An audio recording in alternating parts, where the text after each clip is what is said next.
Voilà, au fond, ma vie de raison, j'ai envie de dire, elle m'a aidé à clarifier mes désirs et à descendre à un niveau plus profond dans un désir de Dieu, disons, un désir de vie, un désir d'engagement plus radical qui dynamise énormément.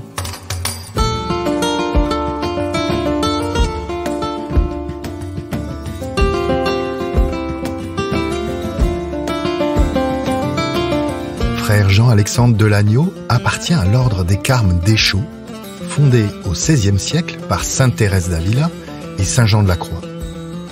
Il est rattaché au centre spirituel Carmes d'Avon, près de Fontainebleau, en Seine-et-Marne.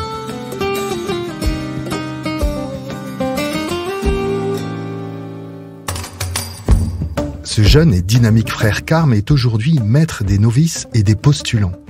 Il accompagne spirituellement les jeunes candidats à la vie religieuse. Je suis Gilles Donada, journaliste à La Croix. Frère Jean-Alexandre m'a accueilli au centre spirituel Carmes d'Avon pour me partager le trésor de la spiritualité carmélitaine.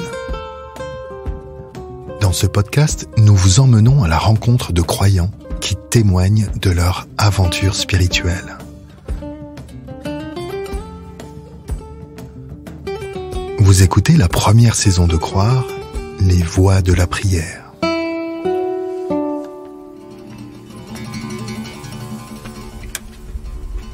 Bonjour, bienvenue. Bonjour, Frère Jean. Merci. Ça va? Très bien. Ça fait bonne route? Oui, ça roulait plutôt bien. Bon. Ah, vous êtes venu en voiture, d'accord, je pensais que vous étiez en train. Voilà, donc bienvenue au centre spirituel. Vous voulez boire quelque chose? Un café? Moi, je veux bien un café. Bon, allons-y.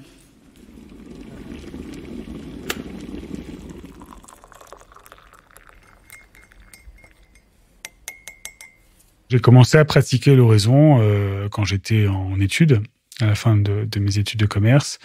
Et puis quand j'ai commencé à travailler, je travaillais 2 ans dans un petit cabinet de conseil en organisation.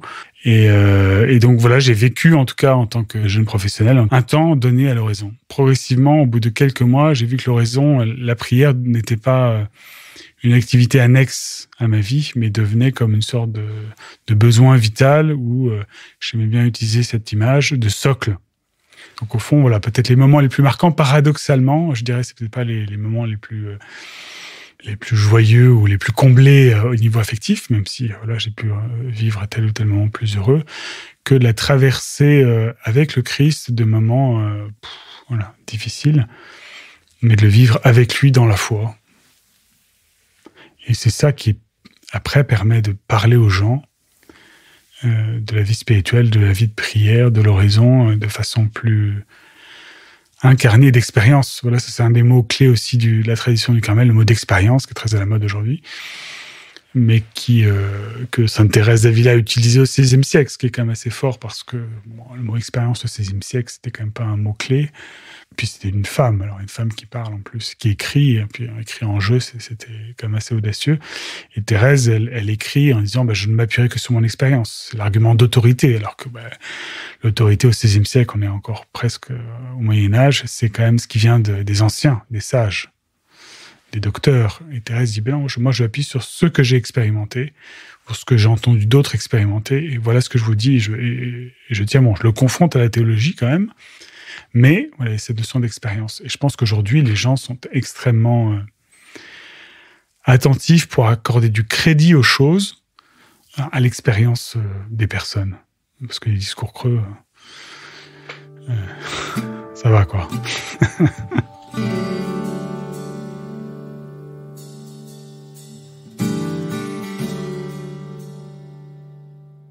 Mais la pratique de l'oraison, elle vient de l'espagnol, donc oración. L'oraison est une manière qu'on peut utiliser aujourd'hui pour préciser la prière en tant que c'est une prière personnelle, qui se distingue par exemple de la prière liturgique et qui se vit dans un climat de silence. Au fond, l'oraison touche quelque chose de l'intime, de la relation personnelle avec le Seigneur. Il y a quelque chose un peu de l'ordre du quotidien. C'est pas une prière exceptionnelle, mais c'est une prière qui alimente la vie. La façon dont on peut parler de l'oraison, si on se réfère à Sainte Thérèse d'Avila, c'est qu'elle le décrit en termes assez simples et relationnels, au sens où elle parle de l'oraison comme une relation d'amitié, un entretien intime avec le Christ Jésus. Et donc la prise de conscience aussi que puisque c'est une relation, ça évolue. Il y a une histoire. Et moi j'aime bien aussi parler de l'oraison comme une histoire de relation, une histoire d'amitié, avec quelqu'un de particulier, voilà, qui n'est pas visible aux yeux de chair, sauf apparition dont je ne bénéficie pas, mais qui est quelqu'un que l'on recherche au long de sa vie, et qui, lui, ne change pas, mais moi changeant, la relation évolue et passe par des modes, par des saisons, on va dire, de la vie, qui peuvent varier, qui peuvent parfois réjouir, parfois surprendre, parfois plonger dans une certaine absence ou une certaine tristesse, et non pas d'abord le ressenti, comment je me sens, etc., qui sont des éléments évidemment importants et intéressants dans cette question de l'oraison, mais qui ne sont pas les éléments déterminants. Ou alors on bascule vers autre chose qui peut avoir sa valeur, méditation de pleine conscience, présence à soi, qui sont aussi des éléments importants, mais qui ne sont pas dans le même registre que la prière, qui est d'abord une dimension relationnelle.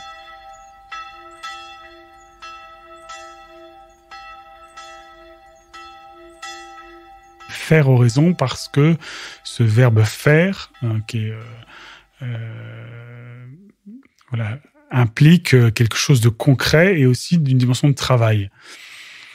Parce qu'aujourd'hui, avec un peu cette logique de développement personnel, on cherche parfois une forme de vie spirituelle qui va toujours dans le sens de la fluidité, du développement, de la continuité du plaisir, ce qui n'est pas mauvais en soi-même, mais qu'en tout cas, la vie d'oraison, la vie de prière, elle passe aussi par des ruptures, par des moments désagréables, par des moments d'ennui et de lassitude, et qu'en tout cas, dans notre vie au Carmel, l'oraison est à la fois un lieu de joie, mais aussi un lieu d'effort, un lieu de travail, et je dirais un lieu de mission également, parce que dans notre vie religieuse, nous avons cette mission, et je crois que c'est profondément une mission, de vivre 2 heures d'oraison par jour, donc 1 heure le matin, 1 heure le soir, comme nos sœurs carmélites.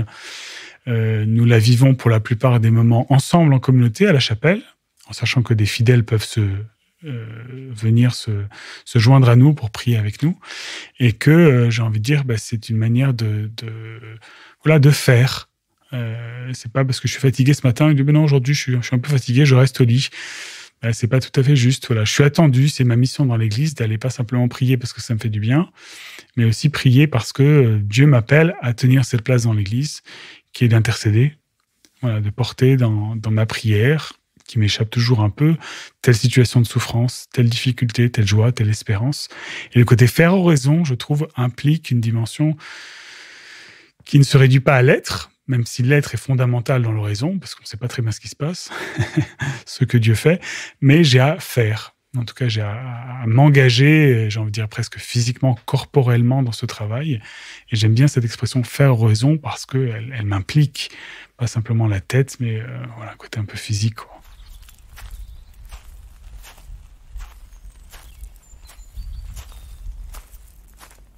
Voilà, ce qui me semble déjà très important, c'est d'abord la question du cadre de l'oraison, qui est d'abord le cadre extérieur, à la fois le temps donné.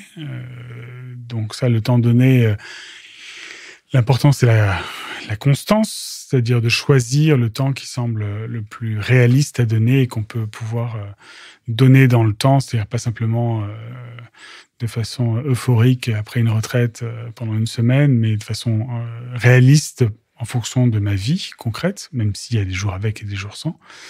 Donc ce temps, décider d'un temps réaliste qui peut être donné, commencer de façon réaliste par 10 minutes, un quart d'heure, voire 20 minutes, à mon avis pas plus.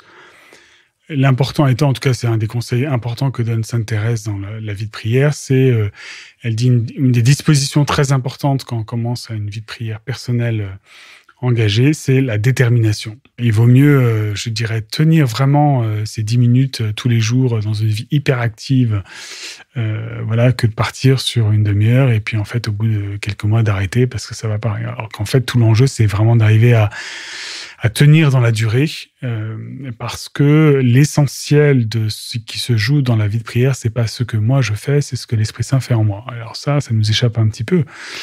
Mais donc, c'est de croire que, oui, même si j'ai vraiment l'impression que ma vie de prière est naze, je crois que au-delà de mes limites, qui sont, que j'ai ma liberté malgré tout, mais que l'essentiel, c'est la confiance dans l'œuvre de Dieu en moi.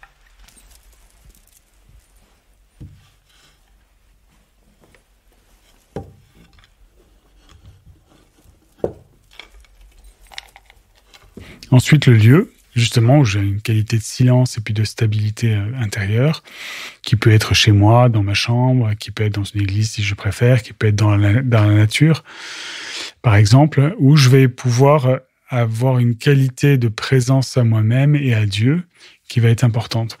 Et puis l'autre chose que j'aime bien dire, c'est que, en tout cas au début, je pense que c'est important, c'est trouver une forme de rituel personnel dans la prière, dans l'oraison.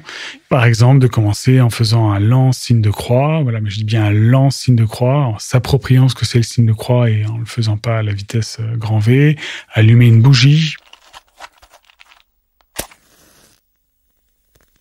Donc l'étape après, donc moi, c'est les conseils aussi que donne Sainte Thérèse. Elle parle dans son langage, elle parle de l'importance de la considération, c'est-à-dire, moi je traduirais aujourd'hui en disant présence à soi, présence à l'autre, disons.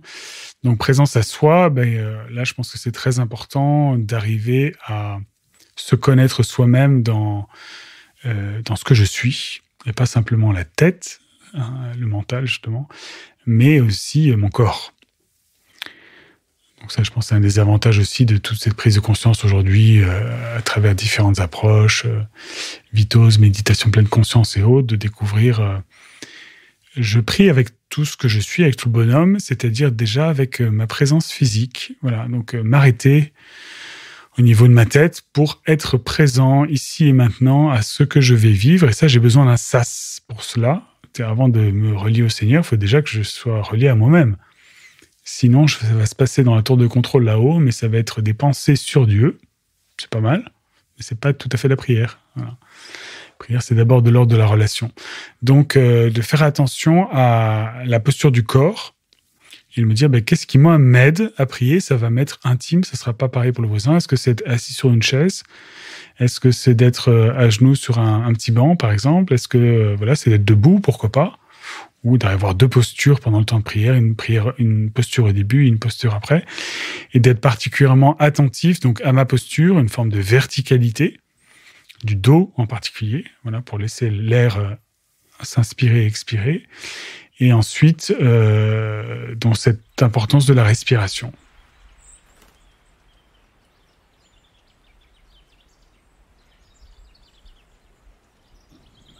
Être attentif à avoir une respiration lente et longue, et non pas un essoufflement, qui, dans toute la tradition, alors malheureusement qu'on connaît moins, mais toute la tradition orthodoxe de la prière de Jésus, la prière du cœur, qui est quelque chose de décisif, qu'on n'a pas besoin d'aller chercher forcément dans l'Extrême-Orient, c'est-à-dire découvrir que je peux... une forme de prière très simple qu'on appelle la prière de Jésus, c'est d'apprendre à dire des versets bibliques calé sur la respiration. Voilà. Seigneur Jésus, Fils du Dieu vivant, inspiration, expiration, aie pitié de moi pécheur. Récit du pèlerin russe, par exemple. Premier travail sur soi, cette espèce de sas très important au début de la prière, de voir qui je suis, qui j'amène dans cette rencontre. Donc, premier élément. Et deuxième élément, présence à l'autre, présence à Dieu. Ce que dit Sainte Thérèse, l'importance de considérer à qui je parle. C'est-à-dire de me rappeler toujours de façon un peu nouvelle et étonnée, et puis oui, renouveler l'étonnement que Dieu s'intéresse à moi, que Dieu prenne du temps pour moi, et de mesurer l'écart qu'il peut y avoir entre Dieu et moi, dans ce sens où il y a un texte qui a beaucoup touché Sainte Thérèse, qui est le texte de la Samaritaine, en chapitre 4, où la Samaritaine s'étonne que Jésus, un Juif, vienne lui parler. Quoi, toi qui es un Juif, tu viens me parler à moi, une Samaritaine? Et j'aime bien dire, quand j'anime des écoles d'oraison pour former à la prière, de dire, en fait, on pourrait tous les jours commencer le temps de prière par cet étonnement. Quoi, toi, Seigneur, qui a bien des choses à gérer dans l'Église ou ailleurs, tu viens t'intéresser à moi. C'est un acte de foi que l'on peut faire. pour mesurer toujours la nouveauté, la fraîcheur, l'étonnement du créateur qui s'intéresse à sa créature. Moi, personnellement, voilà, Dieu s'intéresse à moi. Et du coup, de mettre dans des dispositions de recevoir une parole, de recevoir quelque chose, et que cette relation est importante.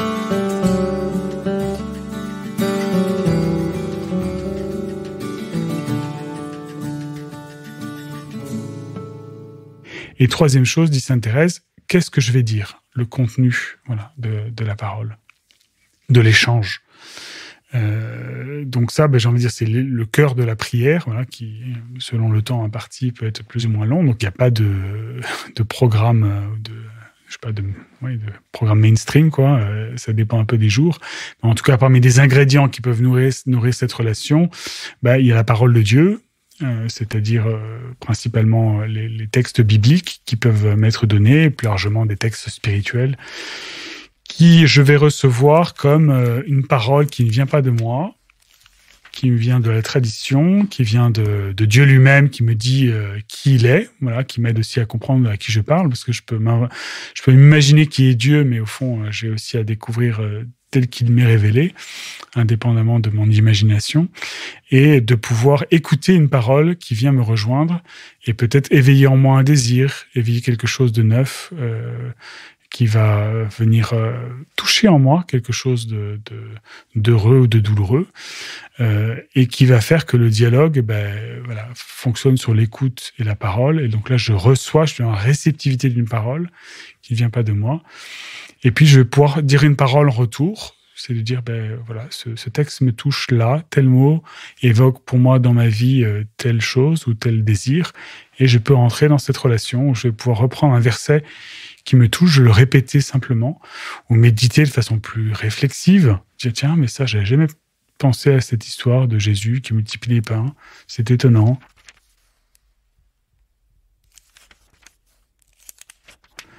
Donc ça, j'ai envie de dire, il y a des saisons aussi dans la vie de prière où je vais être parfois plus marqué par la dimension réflexive de l'intelligence, et puis des moments, c'est plus la dimension affective, être touché dans ma vie concrète. Donc ça, c'est la situation où je vais prendre un texte qui vient de l'extérieur, mais aussi je peux nourrir ma relation du Seigneur, avec le Seigneur, de ce que je vis dans ma vie concrètement, c'est-à-dire des événements heureux et douloureux, grands ou petits, qui vont jalonner ma vie et que je vais laisser remonter dans la prière à leur juste place pour me dire, mais j'ai vécu telle ou telle chose, tiens, ça vient frotter telle expérience. Ça me permet de faire une relecture, de prendre du recul et de le présenter au Seigneur pour voir comment est-ce que les choses s'éclairent. Moi, j'aime bien conseiller, en tout cas, de finir par une prière habituelle qui peut être l'Angélus, qui peut être un Je vous salue Marie en tant que tel, mais en tout cas, la disposition intérieure qui me semble importante à la fin de la prière, c'est d'offrir au Seigneur la prière telle qu'elle a été et non pas telle que je l'avais rêvée. Ce qui est une manière un peu de se détacher du ressenti affectif. Voilà, parce que si sur l'heure de prière, je me suis rendu compte que 50 minutes du temps, j'étais plutôt dans mes distractions, c'était un fait, je le reconnais, je l'offre au bon Dieu en lui disant, oui, voilà, je suis parti dans telle ou telle chose, écoute, je te l'offre quand même, débrouille-toi avec, tu connais ma bonne volonté et je ferai mieux demain. Voilà. Mais si je fais pas ça, le risque, c'est d'en rester à un niveau très psychologique, qui est de dire, je suis vraiment nul. C'était comme hier. Voilà. Et puis après, je pars avec moi-même, mais je suis plus dans la relation. Donc, déposer la prière telle qu'elle a été vécue. Voilà. Et puis, accepter que c'est pas mon œuvre d'abord. Même si, parce que je pense un des grands pièges aujourd'hui, qui a toujours existé, mais comme on est quand même une société de la performance, c'est la performance spirituelle. Donc, je dirais, alors, mon oraison, sur 5, c'était 3, 4, qu'est-ce qu'on en sait,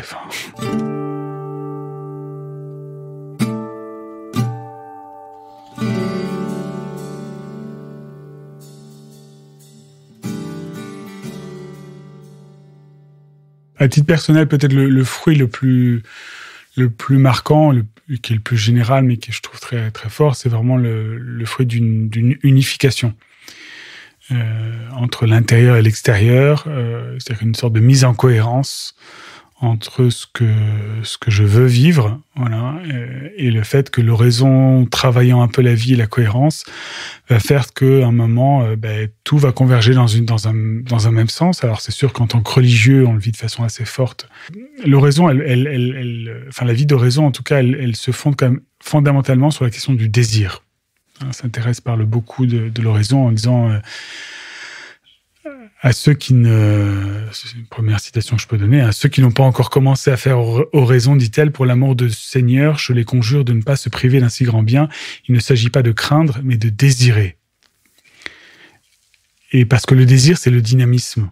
Voilà, qu'est-ce que je veux, qu'est-ce que je porte en moi comme manque. Voilà, le désir suppose un manque. Et ce désir-là va être quelque chose de fondamental. Et la vie d'oraison, elle implique une forme de confrontation à nos désirs et à poser des choix. En disant, je peux pas tout faire. J'ai 24 heures dans une journée, donc il faut que j'organise mon temps. Et donc, je fasse une sorte de décantation, de densité, voilà, comme ma famille, on fabrique de l'huile d'olive, on doit séparer l'huile de l'eau, il faut laisser décanter, voilà, que la densité se décante. Au niveau de nos désirs, c'est un peu la même chose. Il est très important de laisser décanter les désirs superficiels, qui en fait ne viennent pas de moi, mais qui viennent plutôt de ma famille, de mon entourage, mon milieu de vie, ma sociologie, etc. Et j'ai envie de faire ça parce que des autres le font. Que tel désir beaucoup plus personnel, en fait, qui me caractérise, mais qui va pouvoir émerger ou s'exprimer que si les désirs plus superficiels sont mis de côté. Donc frustrés, concrètement. Voilà. Et parce qu'il y a quelque chose de plus profond. Et voilà, au fond, ma vie d'oraison, j'ai envie de dire, elle m'a aidé à clarifier mes désirs et à descendre à un niveau plus profond dans un désir de Dieu, disons, un désir de vie, un désir d'engagement, plus radical, moins facile à cerner, mais en fait qui dynamise énormément. C'est qu'au fond, je me disais avant, peut-être que j'investissais beaucoup d'énergie dans plein de trucs, mais qui me dispersaient parce que c'était pas mon jeu profond. Et que là, le fait de descendre dans mon désir le plus profond, crée cette unification, crée cette espèce d'axe intérieur où je vais aller puiser un niveau profond en moi. Et ça donne donc à la fois une unification, un désir, et j'ai envie de dire une certaine stabilité dans la vie, qui va permettre aussi de faire face aux difficultés, aux épreuves. Qu'est-ce que j'ai à l'intérieur pour affronter les situations ? On voit bien aujourd'hui où les gens se sentent beaucoup plus fragiles qu'avant, parce qu'ils sont moins tenus par les structures extérieures. On a besoin d'une vie intérieure beaucoup plus forte. Et je pense que la vie d'oraison contribue à forger des hommes, des femmes, structurés intérieurement, par un désir de Dieu, par quelque chose de profond, qui vont leur permettre, dans la grâce du Christ, d'affronter de façon humaine les choses. En tout cas, moi, je vois bien que ça a forgé quelque chose en moi de nouveau, mais qui vient pas de moi.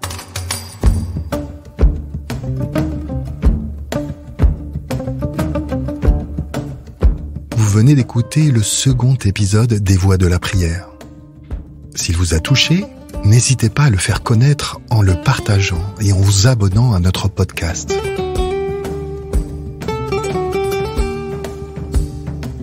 Croire est à retrouver sur toutes les plateformes et sur le site et l'appli La Croix.